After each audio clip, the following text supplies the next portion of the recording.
I returns with a horror film. Today's feature is still the American horror series, Abyss of Hell. The story takes place on a night of a lunar eclipse. An old man frantically runs into a church. He also holds a child in his hands. After praying to Jesus in front of him, the old man takes out a knife from his pocket. He prepares to eliminate the child on the spot. Just as the knife is about to stab down, police officers who hear the sound from both sides rush in. They order the old man to put down the knife, or they will shoot. But the old man says he is saving them. He also says the infant is not human at all. After saying that, he raises the knife. At the same time, the police fire several shots and neutralize the old man. The scene changes. A man carrying a suitcase arrives at a monastery. He is the infant Merrick who was saved back then. He is now also a police officer. After hearing about the 7 missing girls in society and that it is related to this monastery, he comes anonymously to investigate. Merrick then successfully infiltrates the monastery and also becomes a priest. But the first meal he eats here makes Merrick break down. He discovers that these monks eat some unknown raw meat, and it is bloody. Merrick dares not say anything, following the local customs, but as he chews, he pulls out a clump of hair from his mouth. Merrick quickly goes to the restroom and vomits everything out. Then he feels something inside his mouth. He takes it out and looks, and it turns out to be a human tooth.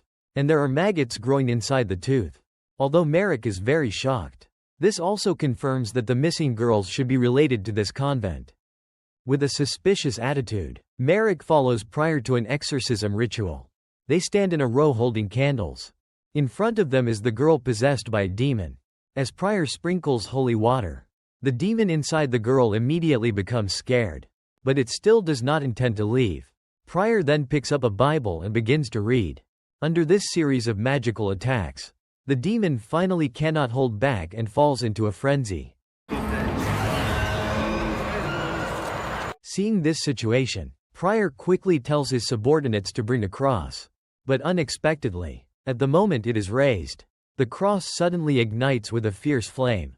Everyone is stunned, and in the end, although the demon is expelled by Pryor, the girl also dies due to physical damage. Then, while they are burying the girl, Merrick secretly sneaks into Pryor's office.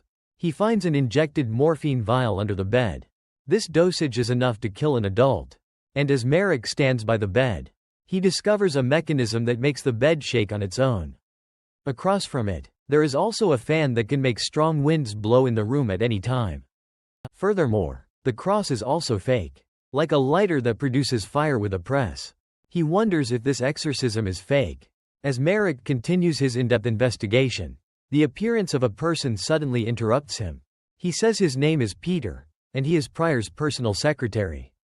He tells Merrick that Pryor has been monitoring his every move. He advises Merrick to stop immediately and look out for himself.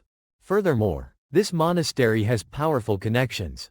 Anyone who enters here has no chance of leaving, because Peter tried to escape this place 3 years ago. But unexpectedly, Pryor catches him on the spot, locks him in the dungeon, and tortures him for 3 days and 3 nights. However, Merrick takes a gamble at this moment. He reveals his identity as a police officer to Peter, and promises to help him find evidence of Pryor's crimes. Afterwards, he will take Peter with him to leave. The scene shifts. Merrick smells a rotten smell coming from behind a cabinet. So he goes up and pushes the cabinet aside. A hole appears before him. The surroundings are covered in fresh blood. Merrick endures the foul smell and reaches his hand inside. He pulls out a human eyeball from within. Furthermore, the eyeball moves up and down.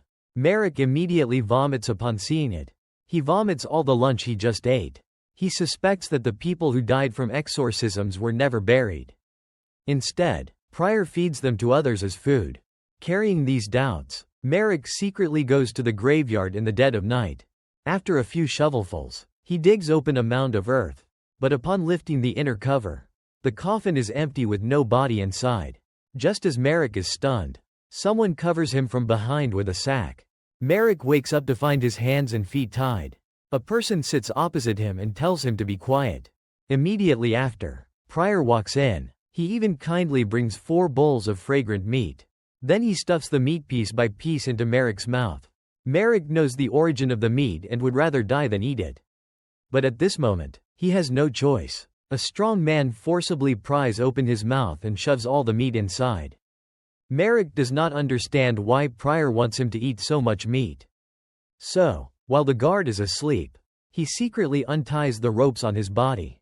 But not even 3 seconds pass when the guard suddenly opens his eyes. Merrick immediately jumps off the bed and quickly grabs the pistol nearby.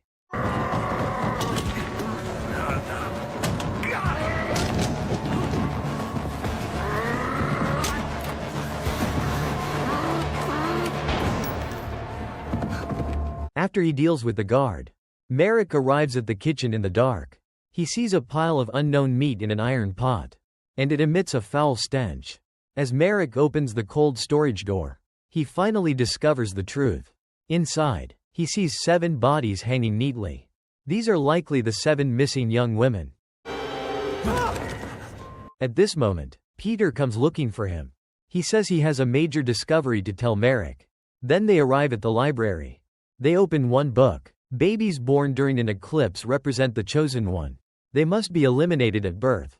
If not eliminated, the chosen one will consume the flesh of 7 evil fathers and drink the blood of one sacrifice. Then the chosen one transforms into a demon. The world faces its end. Peter says they consider him the chosen one. Therefore, they must complete these rituals.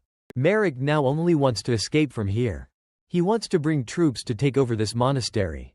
He asks Peter if there is a secret passage to leave this place. Peter says there is one. He used it when he escaped years ago. Next, they crawl in from behind the main hall. Merrick follows Peter to a mine shaft. Just as he thinks he is about to escape, 2 monks suddenly appear. He unleashes an attack on Merrick. Then he knocks him unconscious. It turns out Peter is an informant planted by Pryor. The 2 of them set up a trap for Merrick and make him run around in circles. Furthermore, the news of the missing sacrifice is also intentionally leaked to the police by them. All to lure Merrick to the monastery. The scene changes. Merrick is tied up. Pryor and his followers all change into red robes. He says the well is a passage to hell. For this moment, their family has waited for hundreds of years.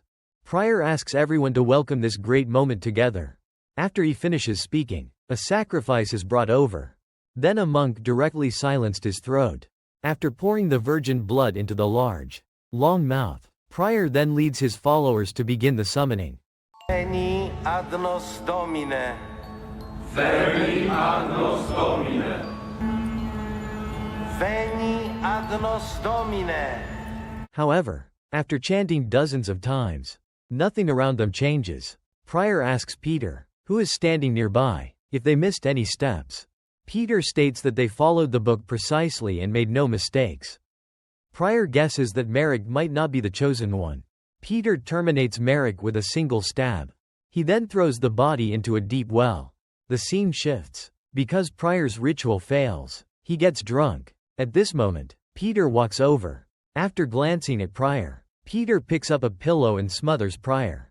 Because once Pryor dies, he can naturally become his successor. Time moves to the next day. Peter tells everyone the news of Pryor's passing. They guess Pryor must have died from excessive grief, since the monastery cannot be without a leader for a single day. Peter becomes the new Pryor. He then leads the disciples in holding a funeral for Pryor inside the church. Just then, a fly crawls out of Pryor's nostril. The fly follows a tunnel and flies all the way into the well.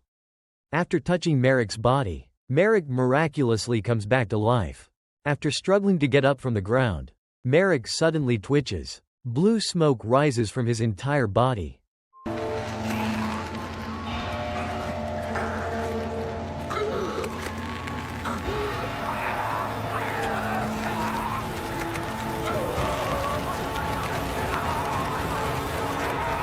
Meanwhile, Peter continues to read the Bible.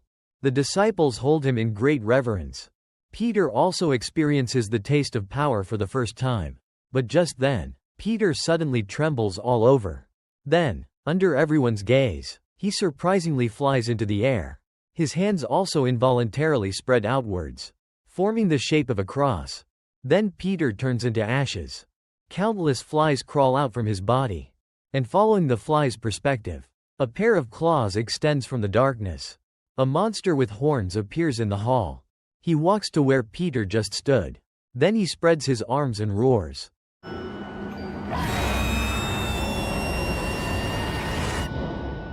People see this and quickly flee for their lives. But in the next second, they freeze in place. Even Jesus behind him sees this and turns his head away in fear. Immediately, the monster glances at Jesus. He slowly spreads his arms. Then he starts muttering something. The monks behind him also involuntarily float into the air. Everyone freezes in a bizarre, head-down posture. And everyone in the prison cell also strikes the same pose, accompanied by the monster's continuous roars. A large crack then appears inside the church. This crack continuously extends upwards, finally reaching directly into the sky. The scene changes. The outside world appears to be turned upside down. A large hole suddenly tears open in the sky above the monastery. Countless extremely dark creatures continuously pour into the human world. At this point, the movie ends.